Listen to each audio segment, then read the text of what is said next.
Hello বন্ধুরা, good morning. আমি মিতা নতুন একটা সকালে নতুন একটা ব্লগে তোমাদের সবাইকে স্বাগত জানাই। আজ হচ্ছে রবিবার আর এখন বাজে সকাল 6:30 মতন। চলো তবে আজকের ব্লগটা এখন থেকেই শুরু করা যাক তোমাদের সবাইকে সাথে নিয়ে। সকালে ঘুম থেকে উঠে আমি কিন্তু উঠোনটা ঝাড় দিয়ে নিয়েছিলাম আর ওদিকে ঘরটাও ঝাড় দিয়ে নিয়েছি। তারপরে এই যে সোজা কিন্তু আমি চলে এসেছি আমার ছোট্ট রান্নাঘরটাতে। আর এই ছোট্ট রান্নাঘরটাই কিন্তু আমার কাছে অনেকটা প্রিয়, জানো তো। আমার ঘরে যে জায়গাগুলো আছে সব থেকে কিন্তু প্রিয় জায়গা আমার এই ছোট্ট রান্নাঘর। আর সেই জন্যই কিন্তু এই রান্নাঘরটাকে আমি অনেক সুন্দর করে গুছিয়ে রাখি আর আমার গোছাতে কিন্তু অনেকটাই ভালো লাগে। আর এই ঘরটা কিন্তু একদমই পুরোটাই আমার নিজের হাতে গোছানো। আরও অনেক গোছানোর চেষ্টা করছি যে আরও সুন্দর করে ঘরটাকে গুছিয়ে রাখবো, কিন্তু ওই যে হয়ে উঠছে না। তবে যেটুকু যা গুছিয়েছি আমি কিন্তু মনে করি অনেকটাই। তো এই দেখো, আমি এই ঘরটাকে কিন্তু এই রান্নাঘরটাকে আমি কিন্তু রোজ সকালে সমস্ত কাজ করে তারপরে এই ঘরটাতে আমি কিন্তু আধা ঘন্টা টাইম দিই। কেন কি বলো তো, এই যে আমি যদি এই 30 মিনিট এই ঘরটার উপর রান্নাঘরটার উপর টাইম দিই, তাহলে কিন্তু এই ঘরটা একদমই সুন্দর পরিপাটি থাকে। সেই কারণেই কিন্তু সকালবেলা 30 মিনিট টাইম বের করে আমি এই দেখো সমস্ত কিছু কিন্তু মুছে টুছে পরিষ্কার করে নিই। একদম সমস্ত, একদম ডিপ ক্লিনিং নয়, হালকা করে একদম পরিষ্কার করে নিই। আর এই জন্য আমার রান্নাঘরটাও কিন্তু এত গোছানো থাকে। এমনিতেই আমি একটু গুছিয়ে গাছিয়ে রাখার জন্য ভালোবাসি, সমস্ত কিছু একটু গোছগাছ করে রাখতে কিন্তু আমি ভালোবাসি। তো যেমনই জিনিস হোক না কেন, আমার গুছিয়ে রাখতে কিন্তু ভালো লাগে। ওই জন্য সব সময় দেখবে আমি যেই কাজটাই করি না কেন একটু পরিপাটি করে করারই চেষ্টা করি। আর এই যে এখন ওই দিক থেকে সমস্ত কিছু পরিষ্কার করে এসে এই দিককার এই যে দেখো, এইগুলোকেও কিন্তু আমি একটু ভালো করে মুছে টুছে পরিষ্কার করে নেব। এইগুলোকে আজকে আর নামাবো না, এগুলোকে কিন্তু এমনিই মুছে নেব। আর ওই দিককার তাকে যে কৌটোগুলো ছিল সেগুলো কেন নামিয়ে নিলাম বলো তো, যেদিন আমি ডিপ ক্লিন করেছিলাম রান্নাঘরটা সেই দিন না ওই কৌটোগুলো না পরিষ্কার করা হয়নি। সেই কারণের জন্যই ওই কৌটোগুলোকে আজকে না আমি ভালো করে পরিষ্কার করে নেব। সেই জন্য ওইগুলো নামিয়ে নিয়েছি, ওগুলো কলে নিয়ে ভালো করে স্কচব্রাইট দিয়ে পরিষ্কার করতে হবে।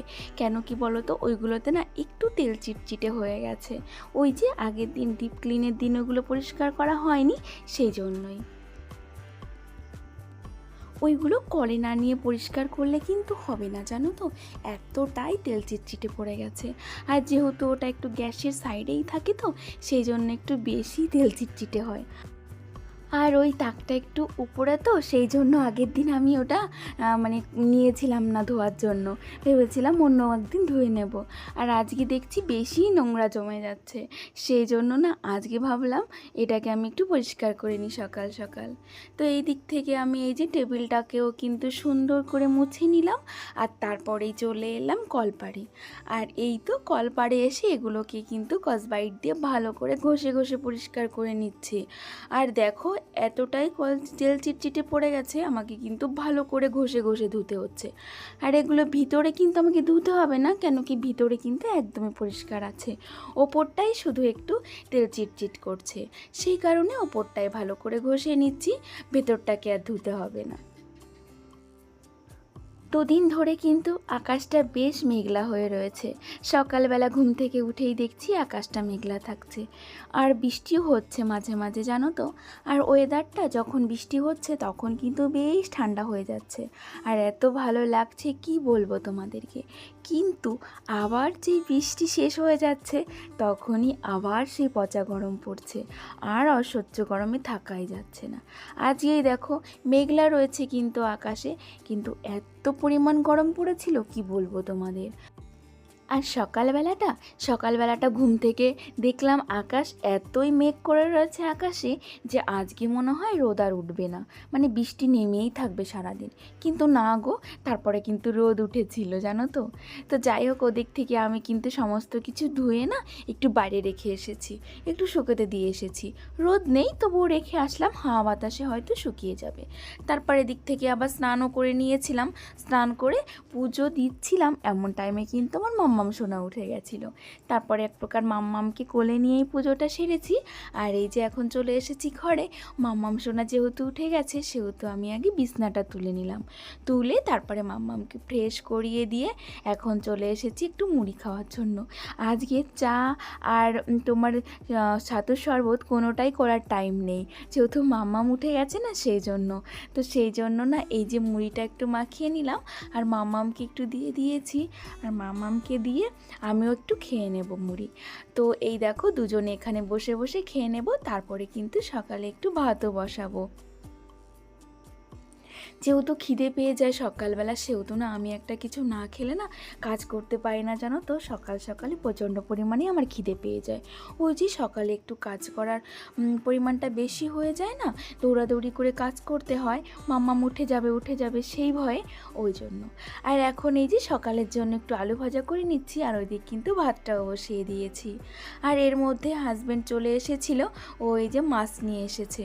তো এখন আমি মাছটাকে না সুন্দর করে বেছে ধুয়ে নেব। আজকে যেহেতু এই যে কাটা মাছ নিয়ে এসেছে সেই জন্য কিন্তু আমার কাটার কোনো ঝামেলা নেই। তো এই যে আরেকটা ঝামেলা কিন্তু রয়েই গেল, ওরা কিন্তু আমাকে আঁশ ছাড়িয়ে দেয়নি, এখন আমাকে আঁশগুলো ছাড়িয়ে তারপরে মাছটা ধুয়ে আনতে। এরপরে কিন্তু অনেকটা টাইম কেটে গেছিলো জানো তো, গরমের জন্য কিছুই করতে পারছিলাম না, এত গরম পড়েছে কি বলবো তোমাদেরকে, মানে আমার মাথা ধরে যাচ্ছিল। তারপরে একটু শুয়ে বসে থেকে তারপরে রান্নাটা করতে এলাম, মানে ইচ্ছাই করছিল না আমার রান্না করার জন্য, আর ভিডিও তো করতেই ইচ্ছা করছিল না এই গরমে। পুরো মানে মনে হচ্ছিল এখনই মাথা ঘুরে পড়ে যাব গরমের তাড়নায়। তো তা করলে তো আর হবে না, রান্না করতে হবে, খেতে হবে। তো তারপরে তাড়াতাড়ি করে আবার ভাবলাম না যে না রান্নাটা করেই ফেলি। আর রান্নাটা করে জানো সঙ্গে সঙ্গে আমি গা ধুয়ে নিয়েছিলাম, না হলে মনে হচ্ছিল বাঁচতেই পারবো না। তো এই যে দেখো এদিকে আমি মাছের ঝোলটা বসিয়ে দিয়েছি, আর এইদিকে বসিয়েছি একটু শাক ভাজা। তো তোমরা হয়তো বলতে পারো দিদিভাই তুমি কি রোজই শাক ভাজা খাও, কালকে খেয়েছো আজকে খেয়েছো? না গো, কালকে হচ্ছে কি বলো তো, কালকে রান্না করেছিলাম কিন্তু এই শাকটা যদি আজকে রান্না না করি না একদমই নষ্ট হয়ে যাবে গো, সেই জন্য ভাবলাম আজকে করে ফেলি। তো সেই কারণেই এই যে শাক ভাজাটাও করে নিলাম। আর এইদিকে আমার তরকারিটাও কিন্তু কমপ্লিট হয়ে গেছে। দেখো একটা দিদি ভাই আমার উপর রাগ করেছে, আর রাগ করে একটা মেসেজ আমাকে করেছে, আমার নামটা নিলে না, আর কবে বলেছিলাম আমার নামটা নিতে, এখন বড় ইউটিউবার হয়ে গেছে তো তাই, ঠিক আছে দাম দেখাচ্ছ তুমি। ছি ছি দিদি ভাই এরকম করে বলো না গো, আমি কোনো বড় ইউটিউবার হইনি, আর আমার কোনোই দাম নেই গো। তো আমায় হয়তো মিস্টেক করে গেছি, বা তোমার আইডিতে যে নামটা লেখা আছে সেটা হয়তো কোনো কারণে বুঝতে পারিনি, সেই জন্য তোমার নামটা নিতে পারিনি। আমি এরকম কখনোই করি না, আর আমি কিন্তু কোনো বড় ইউটিউবার হইনি গো, আমি একদমই ক্ষুদ্র। তো প্লিজ তুমি আমাকে তোমার নামটা বলো, আমি নেক্সট ব্লগে নিশ্চয়ই তোমার নামটা আমি নেব। তো দিদি ভাই তোমার কাছে আমি সরি চাইছি, তুমি তোমার নামটা আমাকে বলো, আমি নেক্সট ব্লগে নিশ্চয়ই তোমার নামটা আমি নেব। আর এখন আমি এটা কি বানাচ্ছি বলো তো, বুঝতে পারছো? এটা কিন্তু আমি ফ্রুটি বানাচ্ছি জানো তো। পাকা আম এই যে গুলে নিয়েছি, মিক্সি করে নিয়েছি, আর তারপরে চিনি দিয়ে আমটাকে ভালো করে জ্বালিয়ে নিচ্ছি, আর এটাকে রেখে দেবো তারপর ফ্রিজে, আর কালকে তোমাদের দেখাবো ফ্রুটিটা কেমন হয়েছে। আর এখন এই যে চলে এসেছি সন্ধ্যা দিয়ে সন্ধ্যাবেলায়, আর ওটা কিন্তু আমি বিকালেই করেছিলাম। আর এই যে আমি যেখানে ইন্ডাকশান রাখি সেইখানটা না বেশ পরিমাণে নোংরা হয়ে গেছিলো, এগুলোকে একটু সুন্দর করে কেচে দিয়েছিলাম ওই যে সকালবেলা, তো সেগুলো কিন্তু শুকিয়ে গেছে। আর এটাকে এখন এই যে সুন্দর করে আবার গুছিয়ে পেতেও দিলাম, আর ইন্ডাকশানটাকে ওই যে রেখে দিলাম। আর রাতের বেলা তো ভাত বসাতে হবে, সেই কারণে আগে ভাগেই এটাকে আমি গুছিয়ে রেখে দিলাম, যে তারপরে আমার আবার তাড়াহুড়া না লেগে যায়, যখন ভাত বসাবো তখন আবার এগুলোকে পাততে গেলে আবার কিন্তু অনেকটাই তাড়াহুড়া লেগে যাবে, তাই আগেই কিন্তু কাজটা গুছিয়ে রাখলাম।